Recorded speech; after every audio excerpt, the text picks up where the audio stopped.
Your monthly subscription box from Postflybox.com includes all the materials needed to tie a dozen flies, along with some extra goodies.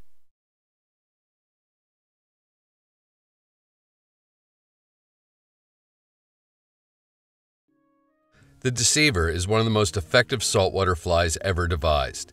This one is tied using synthetic bucktail, which makes it extremely durable. Begin by getting one of the hooks firmly secured in the jaws of your tying vise.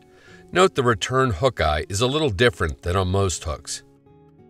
Load a bobbin with a spool of white unithread, then get the thread started behind the hook eye and take a dozen or so wraps rearward before snipping off the tag. Keep taking thread wraps to anchor the entire return, then continue wrapping down the shank until your thread hangs at about the hook point. Get hold of 4 white saddle hackle feathers and strip off the lower fuzzy fibers from all 4 of them. The remaining feathers should be roughly equal in length. With the shiny or convex sides facing you, lay 2 feathers together and align their tips. Place the concave or dull sides of these feathers against the near side of the hook and take thread wraps to secure them. You want the fibers to be oriented vertically. Do the mirror opposite with the remaining 2 feathers. You want the concave or dull sides facing you and their tips aligned. These get placed on the far side of the hook and tied in like those on the near side. All the feathers should be roughly vertical in orientation, but a slight cant is fine too. Take a few more thread wraps to lock the 4 feathers in place, then continue taking thread wraps up the hook shank all the way to the end of the hook eye return. Here, you can lift the butt ends of the feathers up and snip the excess off close. This will help to form a nice, even underbody on the fly. The tail feathers should look something like this. To add a little flash to the fly, snip 4 strands of crystal flash free from the hank. Measure so the strands are about the same length as the tail feathers, then tie them in on the near side of the hook at the end of the return. Once they're secured, snip the excess butt ends off close. Snip another 4 strands of crystal flash free from the hank and repeat the tie-in procedure on the far side of the hook, so you have flash running down either side of the tail feathers. Now, do the same procedure with the flat pearl flashabou as you did with the crystal flash. Get 4 strands tied in on the near side of the hook, then 4 more on the far side. When you have both types of flash secured and trimmed on both sides of the hook, pull all the strands rearward and start taking thread wraps to bind them to the shank. Keep taking thread wraps all the way back to the base of the tail, then once again forward to the return. Snip another 4 or 5 strands of flat pearl flashabou free and tie their butt ends in on the near side of the hook.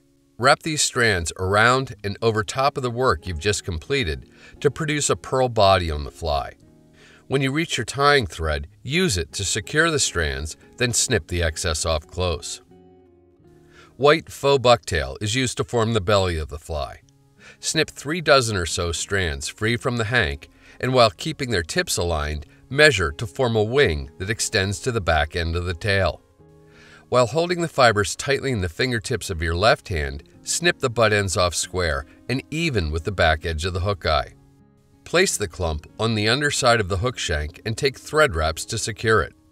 The material is a bit slippery, so make sure to bind it down really well. Push the clump to the underside of the hook shank if you need to. It should look something like this.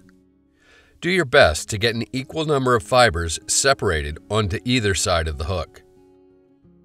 For the fly's back, snip the same amount of chartreuse faux bucktail as you did before.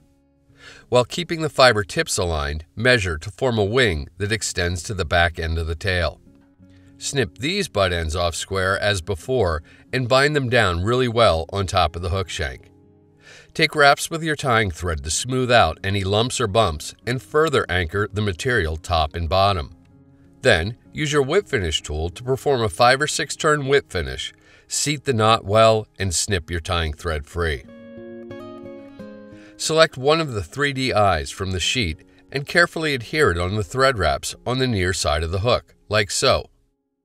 Then do the same with the second eye on the far side of the hook.